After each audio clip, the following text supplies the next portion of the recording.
So this is the nonviolent de-escalation training. It's part 2, and it should follow the nonviolence training, which is on Facebook, which you will have found on your pathway document. So this is the next stage from that. And this part is on Zoom, and there'll be another training which you'll be doing face-to-face in person. And this is a prelude to that. So the aim of this training is to learn how to create and maintain a container for an atmosphere that's conducive to and supportive of non-violence.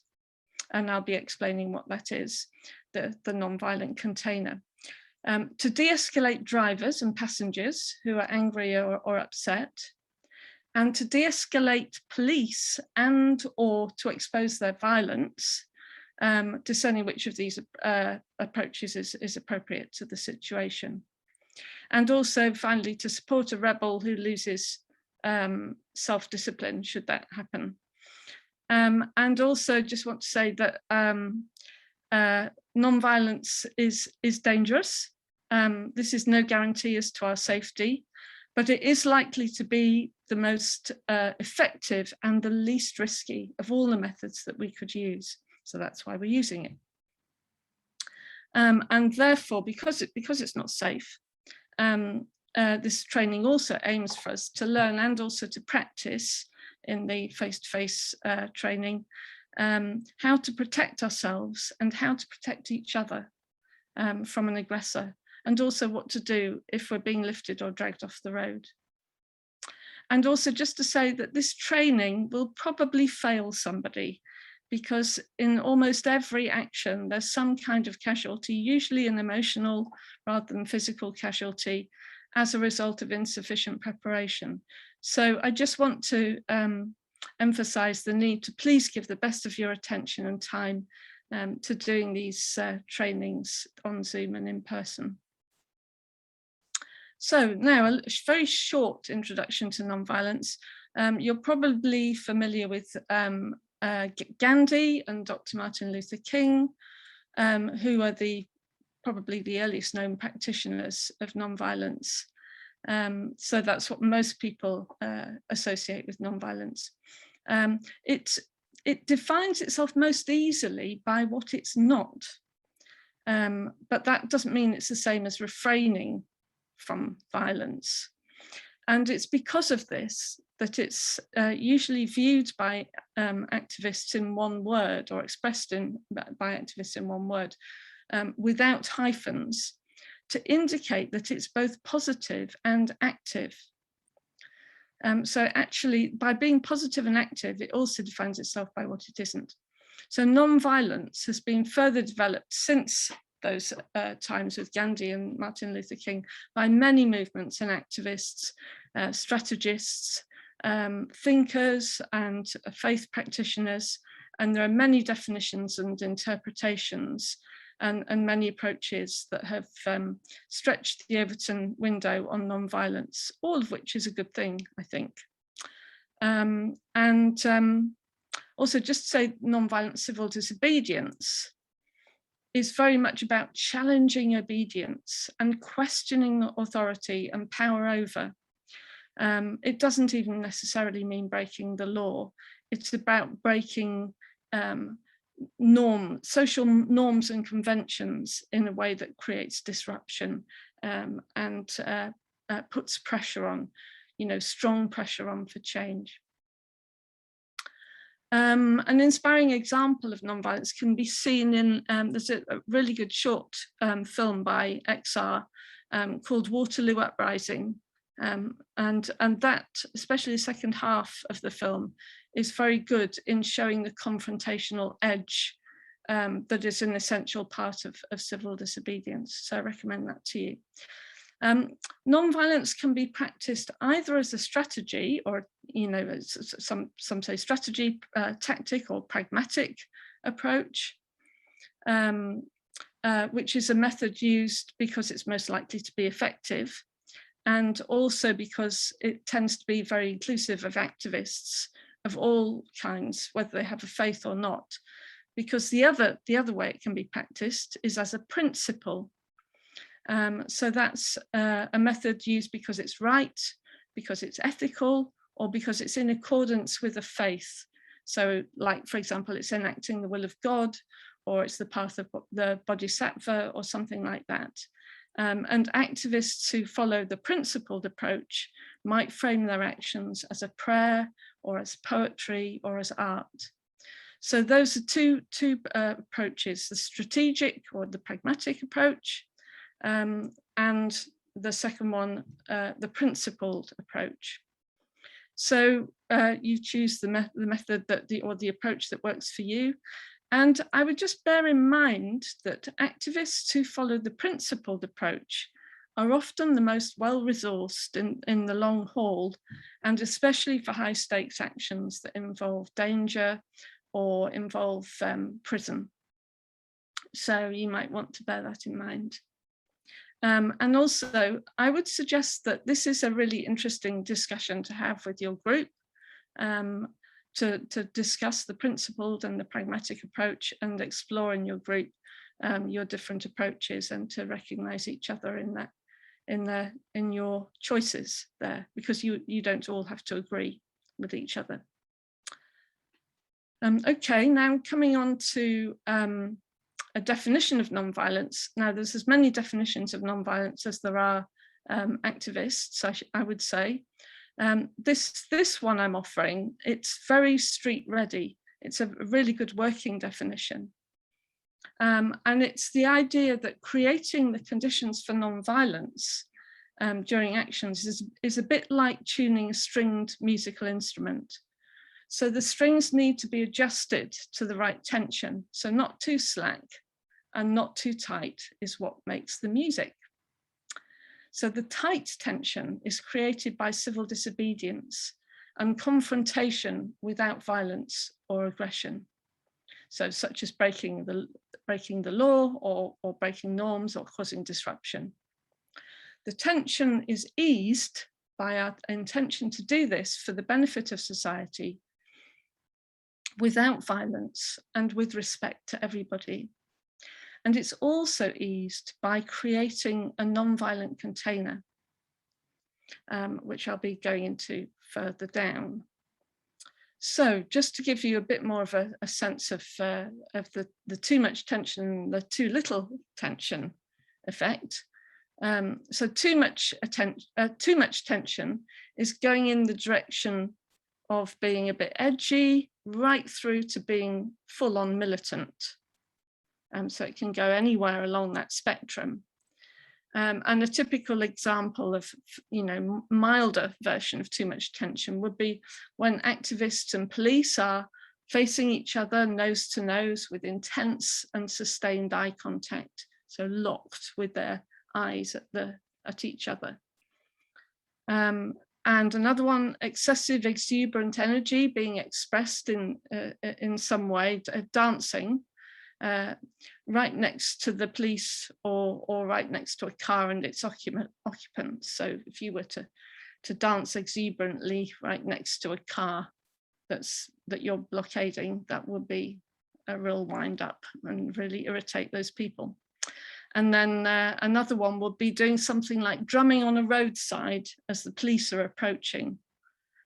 Drumming on a road sign, road sign as the police are approaching, which, you might be tempted to do to create a bit of drama, but it would create too much tension in a situation where there's already tension, there's already the confrontation tension, that in a good way, through you doing civil disobedience in that moment, through you sitting in the road and blocking traffic. That's quite enough confrontation.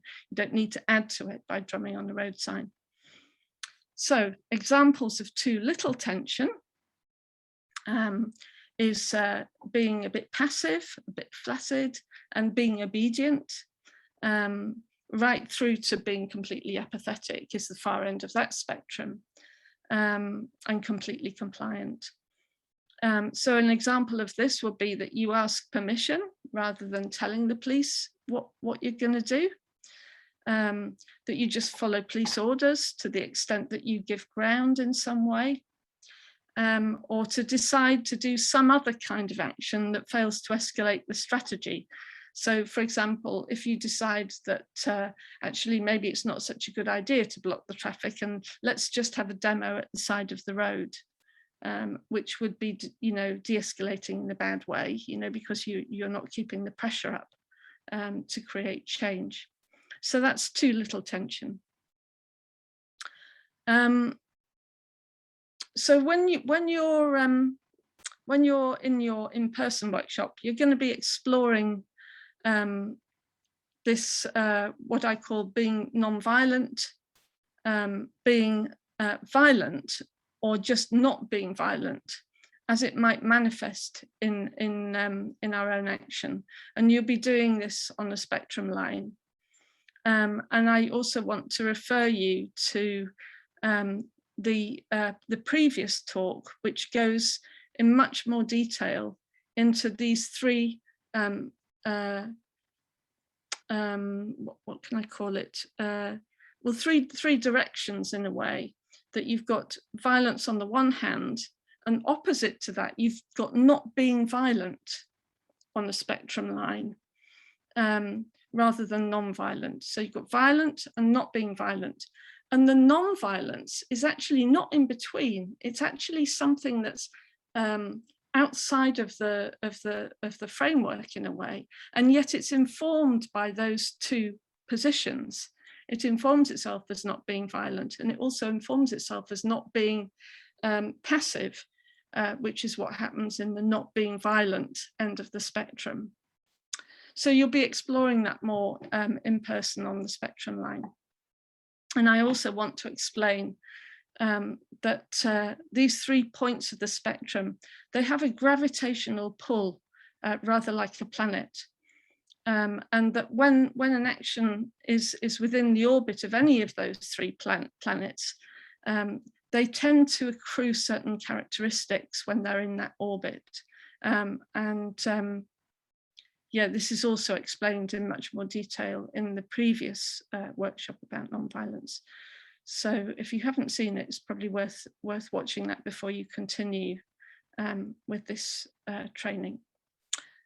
So now I want to go into how nonviolence also works a bit like a magic word. In Extinction Rebellion, we talk about naming, claiming, and framing our actions to be non-violent. Because when we do that, we invoke the successful history and the legendary heroes of non-violence in people's minds. And so ideally, non-violence should be this obviously visible core value of our rebellion. In our situation, the naming and claiming is not being done by those of us who are taking part in the action. It's being done much more by people who are doing the press work and the sort of publicity work, the information work that we're doing around the campaign.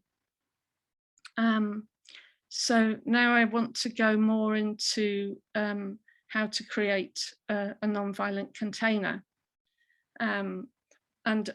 This is an area in which we take action. And so it's the physical area. So if you're blocking a road, it's the physical area around you, around where you're sitting, which probably has no visible boundaries. Maybe you've got your bags or something like that that might create a bit of a boundary. But even if there were no boundaries at all, it would be somehow noticeable, discernible by anyone who's in that sort of vicinity, that this is an area where a different thing is happening. And this is something that can be seen much more clearly in the situation of the Extinction Rebellion. When the rebellions are happening on the street, when there's an action happening, you can discern that there's an action happening, usually with a lot of color and music and drama and so on. We won't be doing so much of that. We'll be doing, the container in our situation will be a much more subtle affair. but nevertheless, it should be discernible. And the point of the nonviolent container is that it can, I'm just going to have a sip of tea because I'm really thirsty. And oh, I should have mentioned that this is, this needs a slide. Yeah, so that's a slide should go up now to go through all this material.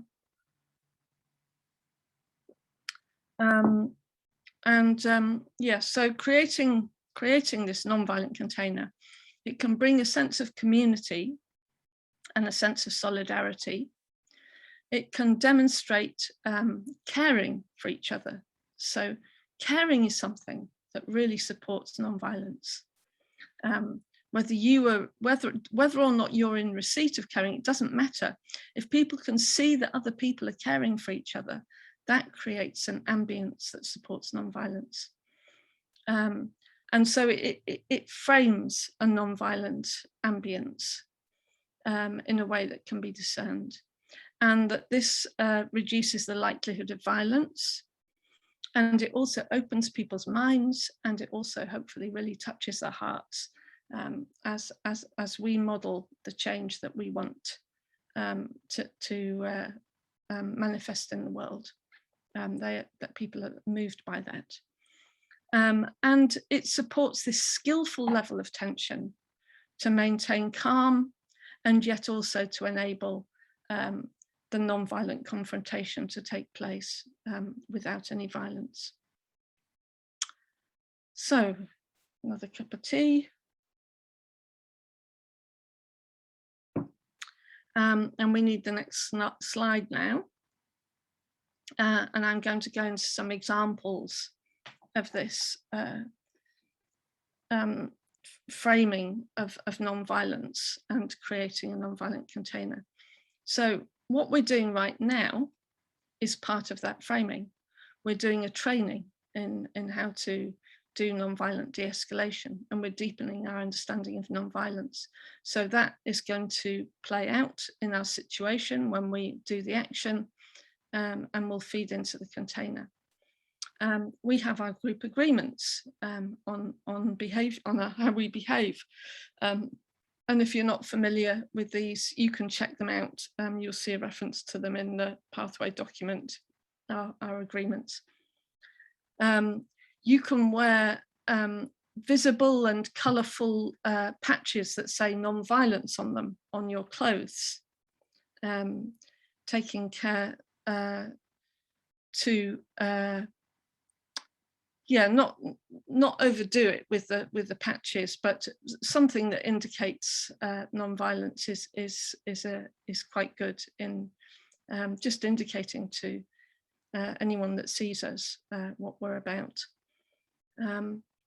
Speaking slowly, keeping the voice low, and making your movements calm, so not running, for example.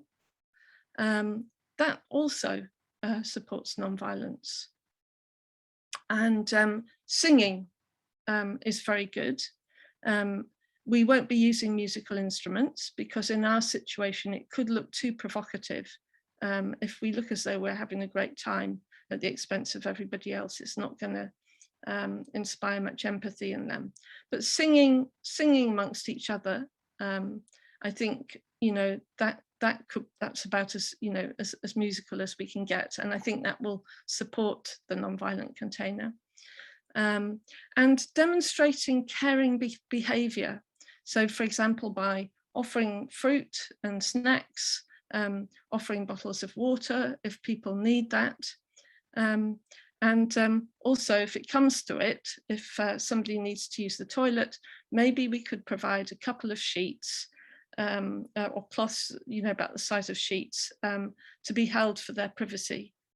Even if nobody uses them, or nobody accepts any of the things that we're offering, the fact that we offer them, that's the point, because it's indicating our caring behaviour. And people will be, you know, it opens people's hearts a little bit, at least, if we do that. And then going floppy when being arrested also sends a powerful message and symbol of non-violence. Sharing food and drink amongst each other also brings a sense of kindness and a sense of abundance, you know, as well as sustaining us. And then, of course, finally, just letting people know when it's appropriate that we're non-violent, so that we reassure them. Okay, sip of tea, and then we want to go on to the next slide.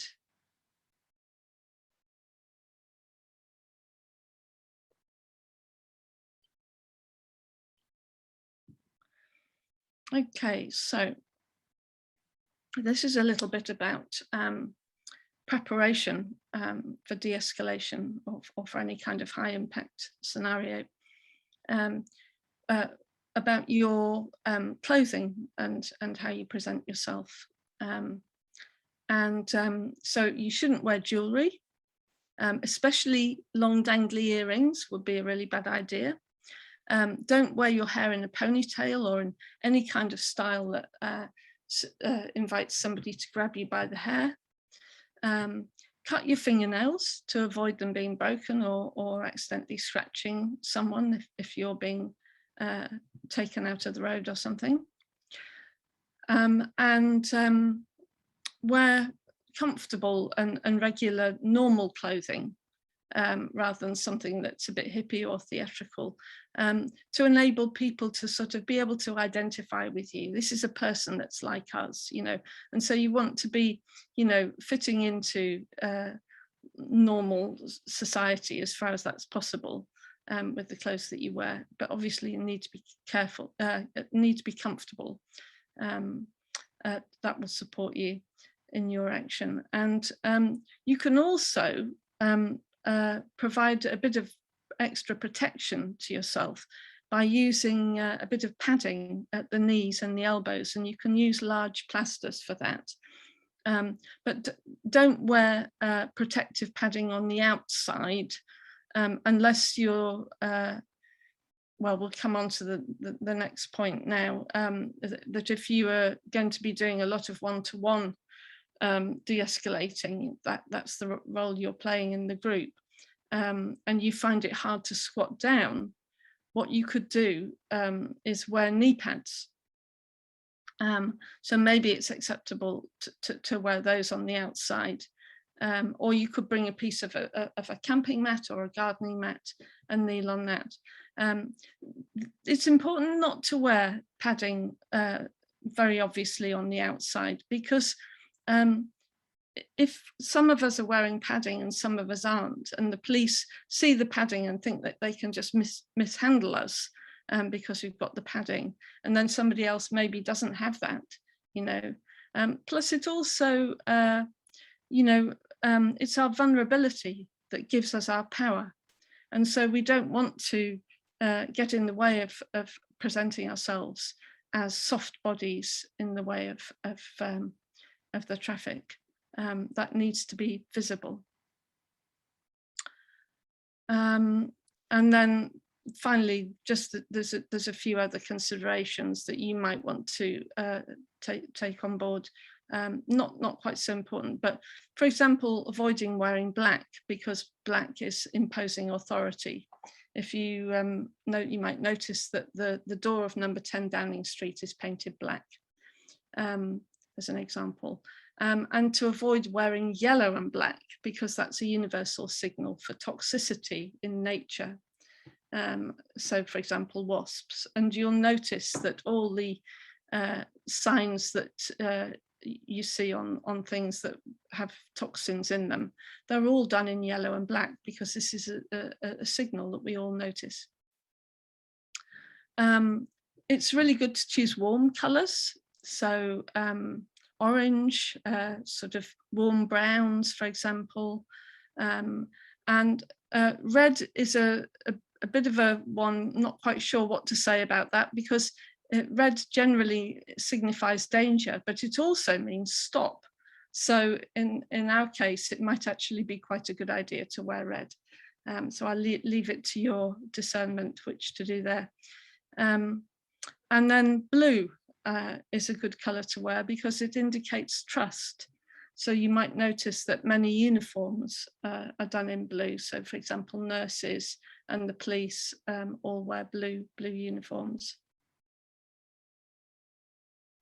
In fact, the police that, I can't remember what they're called, but there's neighbourhood police that have this light blue bib over their uniform. You know, it's quite interesting that they do that in light blue. And then if you're wearing, the colours you're wearing are predominantly black or grey because that's convenient and that's just what you happen to have, what you can do is just add some warm colours via adding a scarf or a hat or something like that. And I would be inclined to avoid using heavy makeup because it can look a bit imposing and it can kind of create a barrier, which is not what you want to do. You don't want to be creating a barrier between yourself and anyone that you're de-escalating. Right, now the next thing, this is possibly one of the most important parts of the training, which is about taking the initiative to act in a given situation. You might be aware of the bystander phenomenon. Most people, and this is part of how we tend to be obedient, we tend to think that it's somebody else's job, somebody else's power to take the initiative, or that we somehow are not the right person to do it. So this is the bystander phenomenon. And what we want to call on in ourselves is the upstander phenomenon. So we're stepping forward to take action when we're called to do so. So on the next slide, here are some situations in which you might need to take the initiative. So you might need to let people know what's happening, and that might include drivers, police, media, and sometimes each other. You might need to give a press interview. You might need to do police liaison, and that those two tasks, you know, you probably already know in advance, or you should know in advance who is going to be doing those tasks. You might need to support somebody who's de-escalating and who's struggling, you know, even if it's not your task, you know, maybe you need to step in. So you have to have the initiative to do that. You might need to intercept when somebody's being beaten up. So we'll come to that later, what to do in that scenario.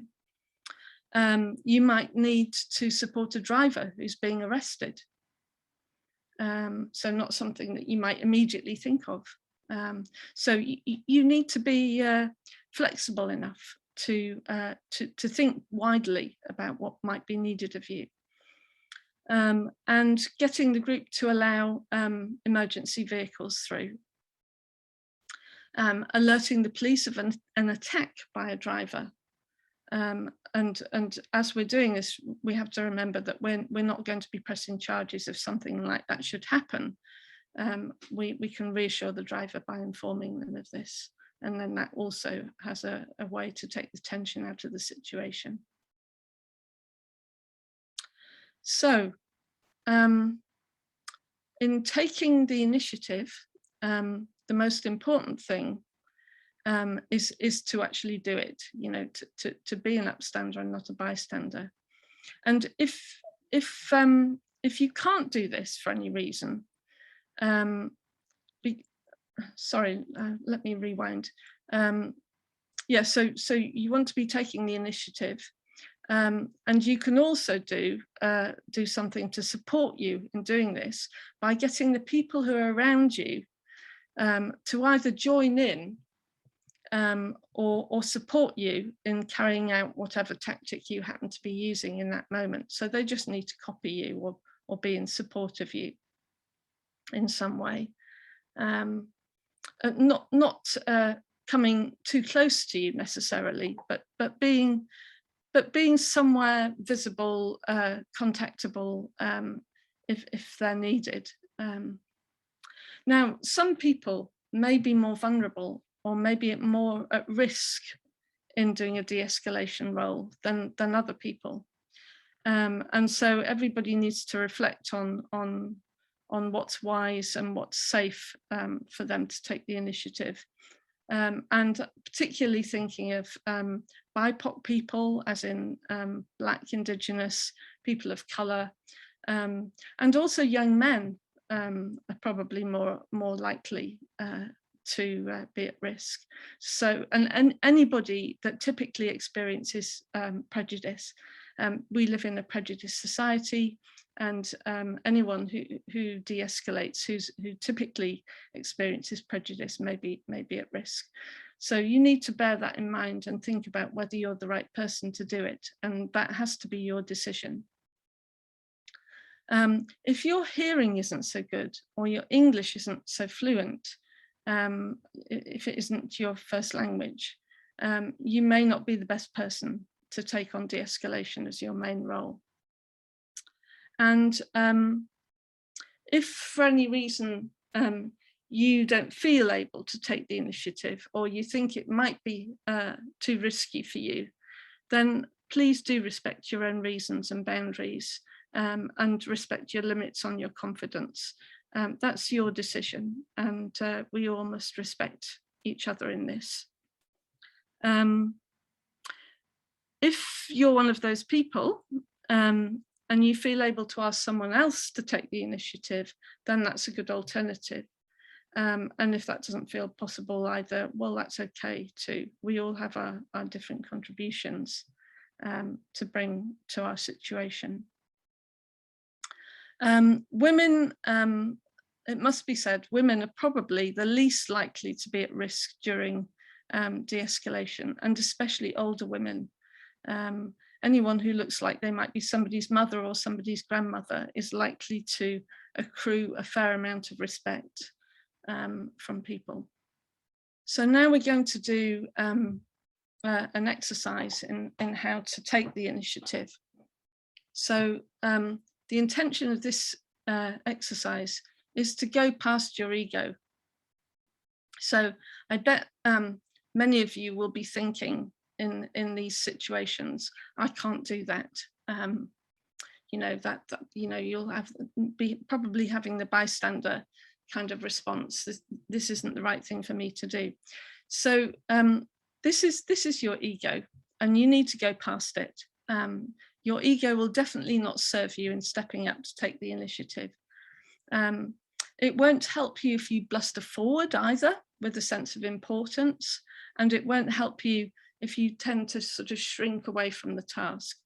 So what we need to do here is we need to go past ego, not because it's something bad, because your ego is something really necessary. It's how we're wired up to keep ourselves safe, and that's fine. But in this particular task, it doesn't serve you. So what we're going to do now is we're going to do a guided meditation to help you to find the best resources in you to take the initiative in a situation. So settle yourself down somewhere comfortable. You can keep your eyes open during this. You can take a meditation position if you find that helpful, or just sit comfortably on the chair with your back upright as possible, and relax your shoulders, and you might want to just move them a little bit and stretch your neck a little bit, and you can keep your eyes open so that you can keep your peripheral vision aware as well, because this is what you will have to do in the situation. You won't be able to close your eyes. You need to have your senses alert at all times. So keep your eyes open. Find a spot to rest your gaze on, but keep the peripheral awareness open as well. And now I invite you to just feel into the sense of your breath. Feel your breathing in and out.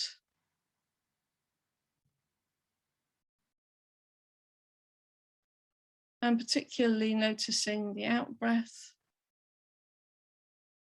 And as you breathe out, you can let go of any areas of tension or holding.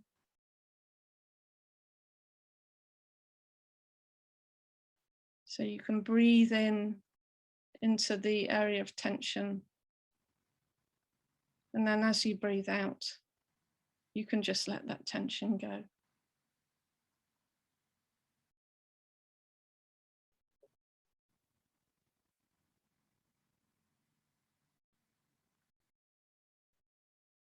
So another way to relax your body very quickly is to imagine you're slipping into a delicious, warm and fragrant bath. And you might want to let out and at the same time. That's what I do anyway when I get into a nice bath. It's a very good way of relaxing. And now invite you to put your left hand on your heart. This is something that activates the right brain, the right side of the brain, which supports your sense of connection. So that's a really good thing to do. And tuning back into your breath. And now I invite you to recall something that you really love about this world.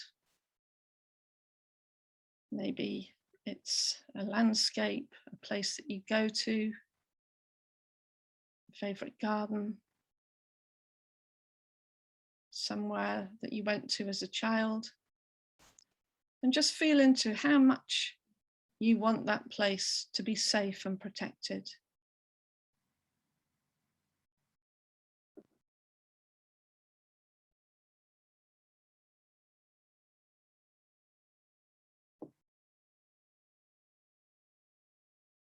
And imagine the next generations and feel into how much you want them to be safe and protected, and how much you want this beautiful place that you love so much to be available to them.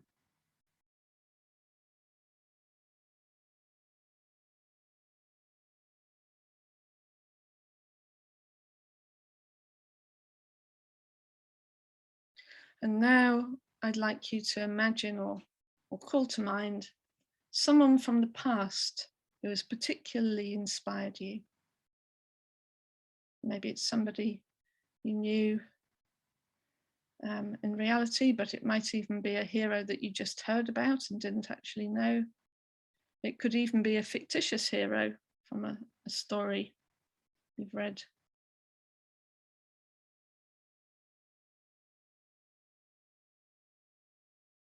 Give you a moment to decide who you want to choose.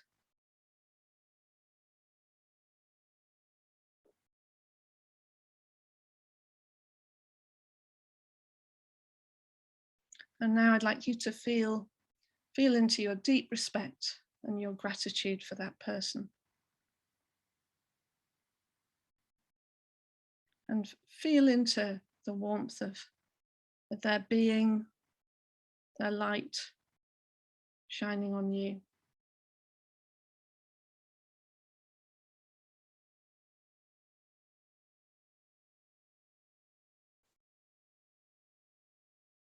And imagine that they're passing the torch on to you now. They gave something to the world themselves, making them a person that inspires you now. And now it's your turn, and they're passing the torch to you. So now it's your responsibility to take up from them.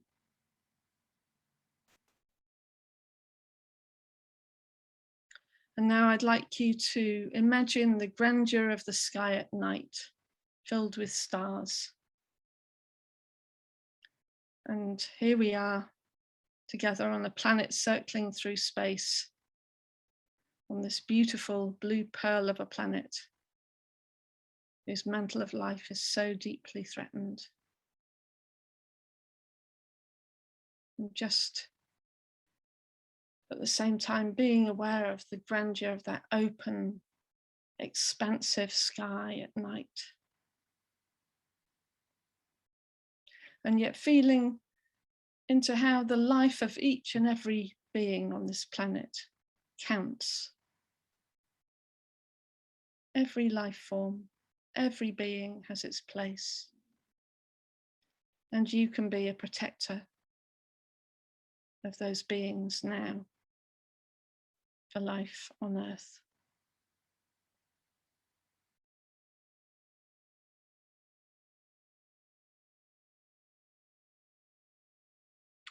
So these are qualities that can really support us in taking the initiative. And you might feel called by a sense of longing to protect this Earth, or by the magnitude of the emergency that we're facing. So one quality that will really serve you, and maybe you're feeling this now as you sit here in a relaxed state, the quality that you might be able to connect with most at this moment is the sense of humility. Humility that you feel when you see the night sky filled with stars, or when you see someone from the past who's inspired you, or when you think of something that you really love about this world. Brings a sense of humility. And this is something that can really serve you when you're taking the initiative in some way, because you're acting not just for yourself, but for this whole rebellion that we're part of, this whole action, that you're doing this for the Earth, to honor your ancestors and to serve the future generations. And there's real power in this humility. And it's not your power though, but it's there on loan for you to use. It's a resource that you can draw from. So this exercise, you can come back to the workshop now, and just be aware that the exercise that we just did is a way of tuning in to that sense of humility, and also to be aware that with that sense of humility, it's actually possible to fail, and for that to be okay, because what we're asking of ourselves and each other is just to do our best, to be and do our best, and the magnitude of the emergency that we're facing, that's all it's asking. It's asking us to be the best that we can be.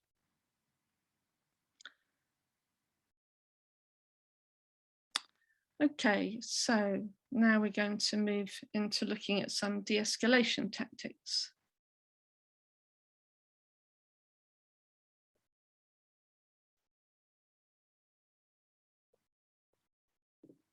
So one of the tactics you can use is to, I've already mentioned, singing.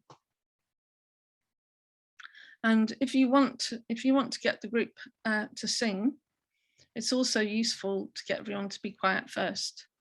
And this brings me to another tactic, which is to get everybody to fall quiet. And you may already be familiar with the idea that you fall quiet yourself and you raise your hand and you try to get all the people that are nearest to you to do the same, to also fall quiet, and then let it spread. And this is a really useful technique to get quiet quickly. And you can practice in your group to train in this in advance. So you all know that code, that if you see someone else with their hand up and they've fallen quiet, that you need to do the same. So once you've got the quiet, you need to start the song, or you can have somebody in the group who will take on the role of being a song carrier and learn a few simple songs to lead the group. And one thing, you know, if you're not very good at songs and you can't think of anything else, a good standby is to just gently sing something like peace, love, respect. So like going peace, love, respect, peace, love, respect. Or you might be able to find something that's a bit less hippie than that. Anyway, I leave that to your taste. So you come up with a very simple chant like that and just keep it going. But songs are good. One thing that you shouldn't use, I don't know if you've ever heard, if you've been part of the Extinction Rebellion actions on the street, you might be familiar with people singing, "Police, we love you." Okay, so this is something that we don't advise people to do because it creates tension and it alienates a lot of people, and also some police actually experience it as being rather manipulative, so don't use that one. Okay, so there's another song that you can use, but this one is only for aggressive police because it's a little bit pokey. But if you sing it, it can be very effective. And it's particularly useful in a situation of police violence. And it has the effect of exposing the violence while simultaneously de-escalating by suggestion. So it goes, we're non-violent, and how about you? That's all it is. It's very easy to remember. And you can sing that to the melody of John Lennon's "All We Are Saying Is Give Peace a Chance." You might know that one. So you're singing, we are non-violent, and how about you? We are non-violent, and how about you? And you just keep that going. And it's quite powerful because it's quite gentle, and it's stating what we're non-violent, and it asks this question. So when you ask a question, you're kind of getting whoever you're asking the question to think about what they're doing. You know, even if only for a few seconds, they think about their own behavior. And in that moment, it might help to calm them down a little bit, or reflect on what they're doing and how it comes across. So this chant was used in Seattle in 1999. It's got a history, and it was very, very effective in extreme situations when the police were using tear gas, pepper spray, rubber bullets, etc. And people were able to maintain the non-violence by using all sorts of different tactics. And one of them was singing that chant when the police were being aggressive. A nice bit of history there. Okay, so now we're coming to how to do one-to-one de-escalation of drivers.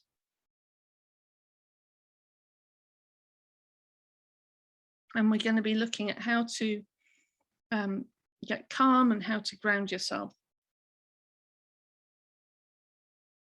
So hopefully you're still feeling a little bit calm and grounded from the previous exercise that we did about initiation.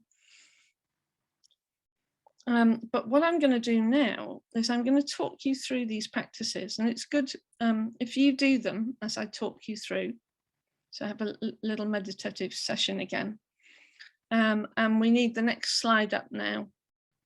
And the slide is going to go through the different techniques, because I'm going to take you through a number of practices.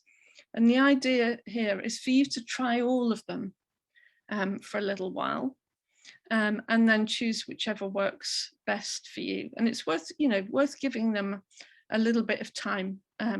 Even if you at first think, oh, that's not one for me, give it the benefit of the doubt and try it for a bit longer, and just make sure that it isn't something that would work really well for you. Okay, so got the first slide, and it's about first point is about just breathing out. So just making contact with your breath as we did before, tuning into the breathing. And then as you breathe out, just make the out breath slightly longer than your in breath. And this has a very, very good calming effect. And it also helps you to slow your breath down. When you slow your breath down, you also have an effect on the rest of your body. It will help to slow your heartbeat and bring relaxation into your muscles. So the next one is to ground yourself by noticing how the ground or the chair, if you're sitting on the chair, is meeting your feet or your bum, and how it's taking your weight. And just feel into the connection between yourself and the ground. Feel your feet as if that's all there is to do, nothing else to do but to feel that meeting point, and letting the earth, gravity, do the job of holding you, and just letting your body sink into the ground or into the seat.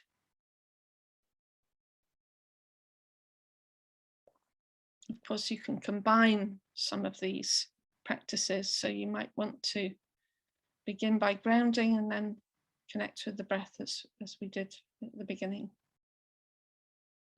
Another simple thing that you can do is to fold your hands protectively just below your navel, because this gives a subconscious message to your body to relax.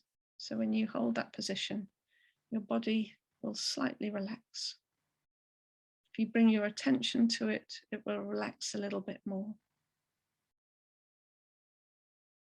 And then as you're doing that, you can feel into the whole body breathing. Imagine that your breathing is going into the whole of your body as you breathe in. And as you breathe out, you're emptying the breath from the whole body. And for this, it can be really useful to imagine that you can breathe beyond your own physical body boundaries. So imagine that you can breathe through your skin, through your feet into the ground. Imagine that you can breathe through your head, expanding out to the side, the front and the back. Breathe through your arms. So imagine the whole body collectively now, whole body breathing. Okay, now on the next slide, this one we've already had once. Imagine that you're slipping into a delicious, warm and fragrant bath. Imagine the sensation of letting go, letting your weight be held by the water. Another physical one is to just shake out the tension in all of your limbs. Shake your hands, shake your feet, your legs. Another one is to tap the body all over gently with a soft fist. I'm doing it right now as I'm talking to you. Just soft, gentle, supple fist, tapping gently all over the body. Another thing that you can do that's useful is to just notice in your immediate environment, is there a source of support for you right now? Is there an object of some kind, a reassuring item of your belongings or your clothing? You could look out for your favorite color. You could look out for nature, for trees or plants nearby. You could look out for your affinity group, for your buddy. anything that supports you, and just notice, and that will bring a sense of support to you. And then going to the next slide. In fact, actually, don't go to the next slide, because this is one that I want to demonstrate to you physically. So this is a way to expand and widen your field of vision in a way that can bring ease. Because when we're scared, we tend to narrow our vision. So what you want to do is focus on something, an object straight ahead of you. So I'm looking at you now, I'm looking at the little dot of the camera that I can see. And as I do that, as I keep my focus on that, if I put my hands out, my arms out like this, like as though embracing, and wiggle my fingers, I can move my arms to a position where I can just about see them wiggling, see the movement there. And yet at the same time, you'll notice that I'm still looking straight in front of me at the camera. So if you'd like to practice that, what this does is it's broadening your sense of vision and yet enabling you to still maintain focused. So you can keep your attention on what's around you, which is really important when you're on an action. And at the same time, you can tune in to what feels expansive and what brings a sense of ease.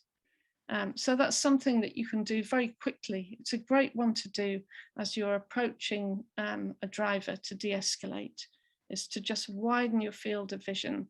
And at the same time, you can take a glance into the car and have a look at the people that you're about to go and see and get a sense of what they look like and what mood they might be in. So really good way to expand your awareness in a way that's supportive. So the idea is that's the end of those techniques. So the idea is to choose one of those techniques that I've just described, or use as many of the tools that I've described as work for you, and try and practice them until it becomes second nature. So, you know, any moment that you have when you can do that, when you're waiting for the kettle to boil or waiting for a bus or something like that, you can practice one of these tools. Very useful, not just for actions, but in general life. Really useful tools. So now we're going to go into the next slide. And we're going to do a little exercise of imagining by way of preparation to going to do some one-to-one de-escalation. So you know that you can maybe stand up for this if you want. It might be a quite useful way to do it. And just imagine yourself speaking to a driver who's been stopped. So let's do this slowly. We're going to do it in a rather a slow way, which obviously you'd have to do it much faster in the situation, but let's do it in a slow way so that you can really learn how to connect with your body and your being, your face and your voice in a way that's going to be most helpful to you for the de-escalation. So you want your posture to be soft and open, with your arms relaxed and your hands open and visible. So that's your posture.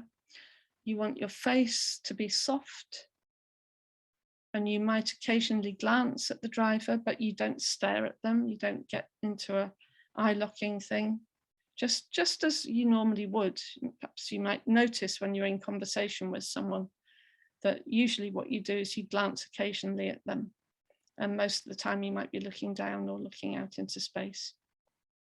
So that's keeping your face soft. And then your voice, you want to keep your voice slow. Keep the tone of your voice down and the volume as low as you can to make sure that you can still be heard and speaking slowly. And then finally, you will have positioned yourself at a comfortable distance from the car, that you can be heard, but just out of reach. So you give them space and you give yourself space. Also for this, it's really useful to squat down or to kneel on one knee. And the point of this is to bring you to be at the same level as the driver. So you don't want to be leaning over the driver in any way, or speaking down to them in a way that might feel imposing. So if you get down to their level, it creates a situation of equality already before you start speaking. Okay, so now going to the next slide.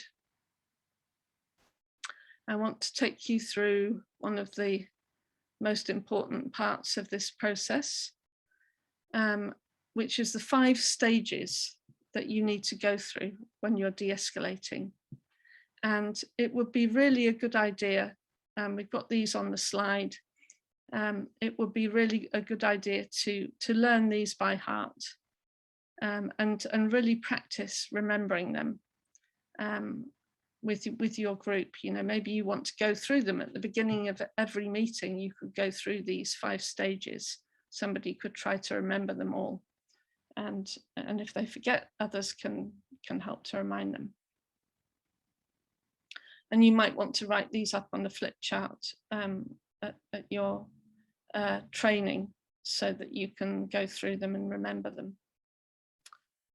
So when you go through these stages, you obviously won't go through them necessarily in the same order as I'm suggesting. But for now, we'll go through them in an order that, you know, in an ideal situation, this is what you would do. But of course, you know, bear in mind that it won't happen like that in reality.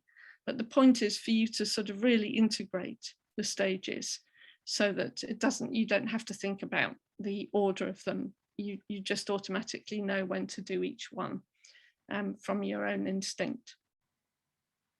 So the first one is to take a slow breath to calm you down. So if you're calm, you're going to be better placed to influence others. The second one is to remember the humanity of everybody, including these drivers. We're all just human. We're all involved in one way or another with some kind of struggle in life, and just to remember that. Third one is to listen to what they have to say about having their lives disrupted. And fourthly, as you listen, you can empathize with them. If they're angry or upset, you can empathize with their experience. And to do this authentically, don't just do it as by rote, you know, because that's what, you know, you're at the 4th stage of the 5 stages now. Really try to tune in. And this is going to come naturally from remembering their humanity, that you'll be more authentic in empathizing with them. If you've put yourself in their place, and you can make it clear that we're not taking action against them personally, and that they don't deserve to have their lives disrupted because the government won't act. And you can also say sorry, you know, so not that you're apologizing, but that they're caught up in this situation. You can say sorry that they're caught up in it, and express that in a, you know, as kind a way as you can. And then finally, before you explain to them what we're doing, ask first for permission. Ask for permission to explain why we're doing this and what we're doing. And remain calm, and you can explain the climate emergency and why we're acting the way we did. You can remember the climate emergency and explain to them why we're acting as we are. So a good way to do this is to just sort of say, well, you know, do you want to hear why we're doing what we're doing? And they might not want to hear it, and we should respect that their choice. So you ask them first. And finally, when you've done all of those things, when you finish the de-escalation, it's a good idea to debrief with your partner and reground yourself before you move on to the next person. And the final point that's really important is, if you notice that you're making things worse, just withdraw. And remember that at any point in this state, in these 5 stages, when you're interacting, you can always withdraw from the situation and just move on to the next person. Or you can swap with your buddy, you know, maybe they might do better in connecting with that person than you do for whatever reason. So the next slide, we're going to explore what this might actually look like when it's playing out in a situation. So I'd like you to imagine that you're a de-escalator and you're addressing the driver seated in the car. The point of this exercise is not to learn all the stages word by word, as we've just done, or stage by stage, but to just get the sense of the intentions and the general principles and to integrate them. So you might want to practice this, and we'll be practicing it when you do the person-to-person, face-to-face training. You'll have a chance to practice this, but this is just, you know, what it will look like for you to just have in your awareness. So you take a slow, easy breath as you approach slowly, and you tune in as you're approaching to how they look, what's their expression, and you try to gauge how they might be feeling. You don't stare at them, but you try to take it in with a brief glance. And then you position yourself just close enough to be close, you know, to be out of reach, but just close enough to be heard. You're squatting down or you're kneeling on one knee in order to create a sense of equality with the driver, and showing that you want to be sort of on a level with them, in the sense of being truthful as well, you know, that you're willing to go to meet them. It sort of sends that signal. It's a good idea to be ready to speak first. So you're ready with what you're going to say, but of course, if they speak first, that's fine. You can greet them in a polite and friendly way, and just ask how they're doing, you know, how they're getting on being stuck here. And then you listen whilst empathizing authentically, and they might not answer very much to you. So then you can just go straight to the follow-up question, and you can ask if they'd like to know what's going on. And when you do this, when you respond to their question, you explain what you think they would be most likely to want to know, rather than going into something about climate change. So they're probably going to want to know, how long are they going to be stuck here and what's going to happen next? So you can respond to their questions with those responses first. And then you can ask, you could ask if everything's okay, as it can be in given this, you know, unpleasant situation that we're all in. If you can help with anything, and again, listen to what they say. Another thing you can do at this point is offer them some fruit or snacks or water if they need any of that. Or, you know, if they're all right, you know, they know that they can maybe give you a wave or ask you for it at any point. And then finally, the last thing, ask if they'd like to know what the action is about. And at this point, you can also offer them a leaflet that explains it. And then they've got something to look at whilst they're sitting in the car. If they don't want to know anything about it, and they don't want to accept the leaflet, just accept that graciously. Don't try to push the leaflet. Don't bombard them with information. Be sensitive to what they want to hear. Okay, so that's the end of that slide. And now I want to demonstrate to you with my own body how you can protect yourself from attack. So one thing that you can do if a driver is being aggressive is you can just sit down. And of course that has the effect of putting you out of reach of their arms, and it gives some distance and some space to the situation. If you do this, you should also be aware that you could be kicked. So a way to deal with that is to maybe position yourself so that there's a bag between you and the aggressor, so that you know that's in the way of them kicking you if they're aggressive.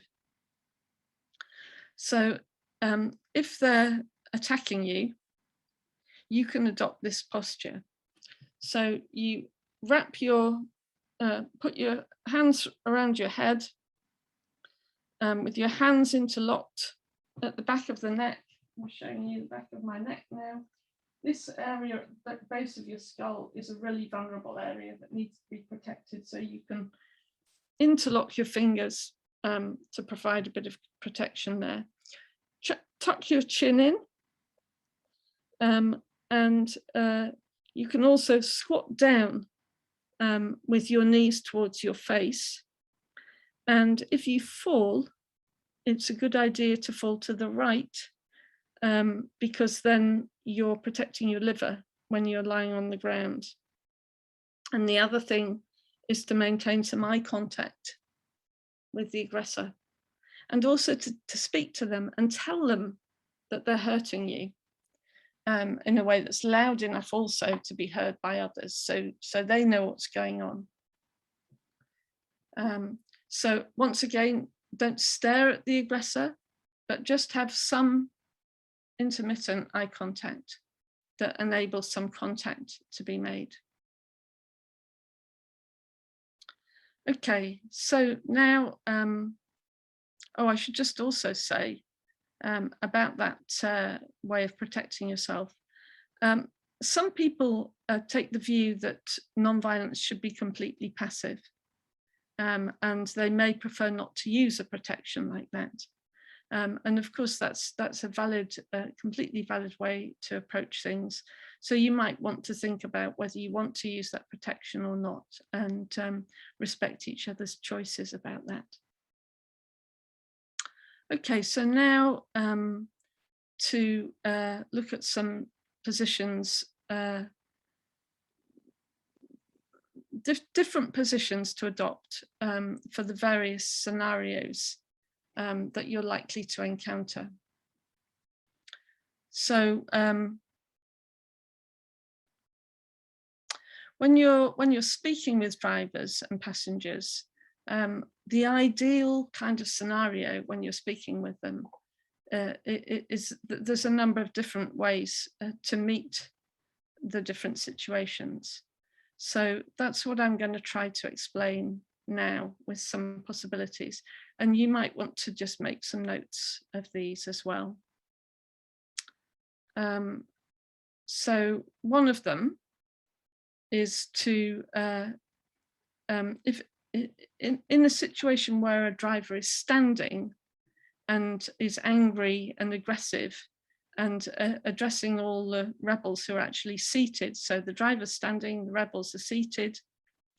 In this particular case, the best thing to do is to stay seated, to be out of reach. Another situation is if a driver is seen to be approaching the blockade, but doesn't look angry. They're just approaching, they just look fairly relaxed and normal. So in this scenario, it would be good if the de-escalator gets up and walks to meet the driver, paying attention to that relaxed open posture, hands open and visible, keeping your face soft, occasionally glancing, And in a situation like this, it's appropriate to maybe smile mildly, but don't grin or look happy, look as though you're overly enjoying yourself. Just a mild smile is friendly. And then as you're walking to meet them, don't walk too far away from the others. You want to stay easily within sight and reach. So why would you do this? Well, because when someone enters a room, normally, in a normal situation, it's polite to stand up and to welcome them. So the body language here is saying, I recognize you, I welcome you, and I greet you. And it's bearing in mind that this is a driver who's not looking angry. So there's no reason not to treat them with politeness and recognition and welcome.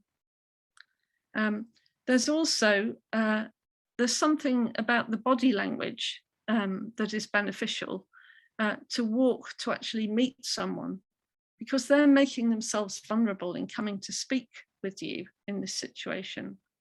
And so there's something about going to meet them that is signaling that you're supporting them in this context. And then if possible, you can speak first if that feels right, just as you would if you were opening a door to a stranger. You'd say hello, you'd say, hello, what can I do for you, or something like that. Or when you answer the phone, hello, how can I help you? And then if in addition to all the interactions that you would have, if they seem friendly, continue to seem friendly, you can always invite them to stay and have a chat. They might want to hear more about the action. But if you do that, it's important to remind them for their own safety that they're breaking the law by being outside the car. And to bear in mind, we're doing this because we're willing to be arrested if that happens, and they might not welcome it. So just to remind them of that. Now, if a driver is seen approaching the blockade and they look angry and you see them on the approach, at this point, it's probably a good idea to stand up. And, in the same way as before, you want to be reaching towards them and establishing a sense of equality by standing up and being on the level with them. But only move to the edge of the blockade area. Don't move any further away. So you're still close to your mates. But you're kind of going towards them by standing up and moving to the edge there, which is, it's a de-escalation to move towards someone like that. And they're, at this point, they're still approaching. They're not close to you. And of course, at this point, you also maintain an open posture. You keep your hands open, and visible, your face soft, occasionally glancing again. And in this case, you don't smile, but rather you feel into a sense of concern for that driver. So if you go in your mind, you're remembering their humanity. How are they feeling? They look angry, and feel into a sense of concern of why they might be angry. And that will automatically give you a concerned expression in your face, which is appropriate to meeting this situation. And you're standing up, so that's a gesture of politeness, recognizing them, and you're engaging them at the same level. But because they're already looking angry, it's really important to be ready to sit down as soon as it starts to get more aggressive or highly charged. Because if they're looking aggressive, starting to be aggressive towards you and they're close, you don't want to be looking as though you're squaring up to them in some way that could be provocative. So during the in-person training, you're going to have a chance to act these scenarios out and see how they actually feel. And finally, just because we've been through a sort of tense situation now, and you should do this when you've been on the face-to-face training, it's really a good idea just to notice again the ground, meeting your feet or your bum, noticing that contact as you are right now, feeling gravity doing its work and letting your weight drop into that connection with the ground. And to breathe out slowly, making your out breath longer than your in breath to calm you. And finally, feeling into the whole body breathing, imagining you can breathe into your own body boundaries. And here we are at the end of this Zoom training. And I hope that's been useful to you and that you will be able to put these exercises into practice when you're all together, training together, doing role plays and so on. And that will be the next stage that you need to go on to. Thank you for listening. Bye-bye.